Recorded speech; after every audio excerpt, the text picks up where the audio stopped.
नमस्कार दोस्तों, कैसे हैं आप लोग। हम एक नई कहानी लेके आए हैं आपके लिए, कृष्ण जन्माष्टमी की कहानी।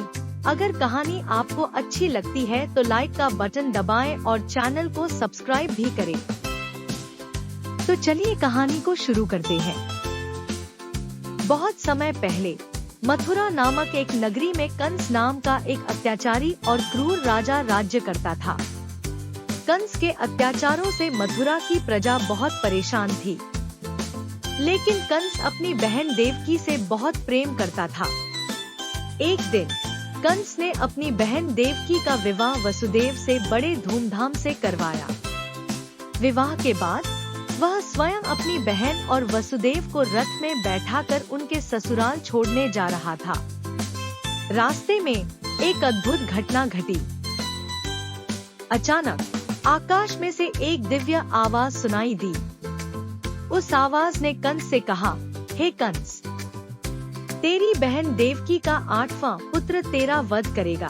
यह सुनकर कंस का चेहरा डर और क्रोध से लाल हो गया। वह सोचने लगा कि यदि वह देवकी के बच्चों को पैदा होने से पहले ही मार डालेगा तो वह इस भविष्यवाणी से बच सकता है। उसने तुरंत देवकी और वसुदेव को कारागार में डाल दिया और वहां पहरा लगाने का आदेश दिया। कंस ने देवकी के 7 बच्चों को जैसे ही उन्होंने जन्म लिया मार डाला। देवकी और वसुदेव अत्यंत दुखी थे, लेकिन उन्होंने भगवान पर विश्वास रखा। जब देवकी के 8वें पुत्र का जन्म होने वाला था, तब आधी रात का समय था। अचानक जेल की कोठरी में दिव्य प्रकाश फैल गया और भगवान विष्णु प्रकट हुए। उन्होंने देवकी और वसुदेव से कहा, मैं स्वयं तुम्हारे पुत्र के रूप में जन्म लेने जा रहा हूँ। इस समय मुझे गोकुल में नंद और यशोदा के पास ले जाओ। फिर भगवान विष्णु ने देवकी के 8वें पुत्र के रूप में जन्म लिया। यह बच्चा कोई और नहीं बल्कि स्वयं भगवान कृष्ण थे।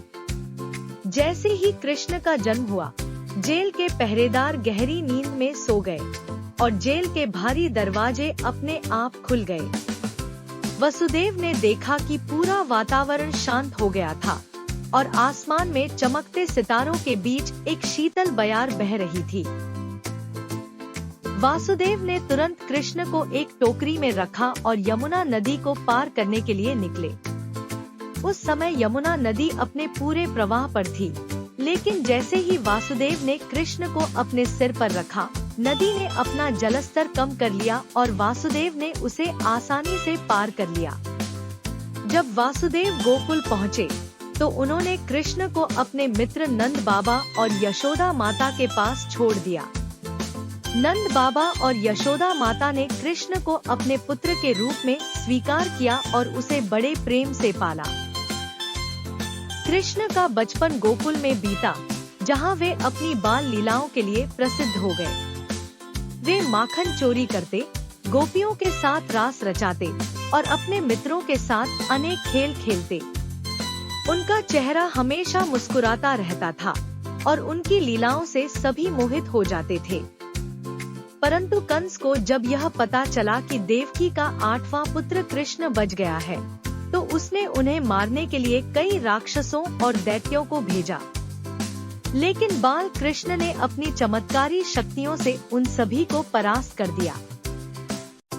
जब कृष्ण बड़े हुए, तो वे मथुरा वापस आए और कंस के आतंक का अंत किया। कृष्ण ने मथुरा को कंस के अत्याचारों से मुक्त किया और प्रजा को सुख और शांति प्रदान की। कृष्ण का जन्म, उनके जीवन की लीलाएं और कंस का वध, सभी कुछ आज भी लोगों के लिए प्रेरणा का स्रोत है। जन्माष्टमी के दिन लोग भगवान कृष्ण के जन्म का उत्सव मनाते हैं। बच्चे इस दिन माखन चोर कृष्ण की कहानियों को सुनते हैं, झांकियां सजाते हैं और रासलीला करते हैं। रात के 12 बजे कृष्ण जन्म का उत्सव मनाया जाता है, जब भक्तजन भजन कीर्तन करते हुए भगवान के जन्म का स्वागत करते हैं। Happy Krishna Janmashtami to everyone. तो बच्चों, कहानी कैसे लगी हमें कमेंट करके जरूर बताएं।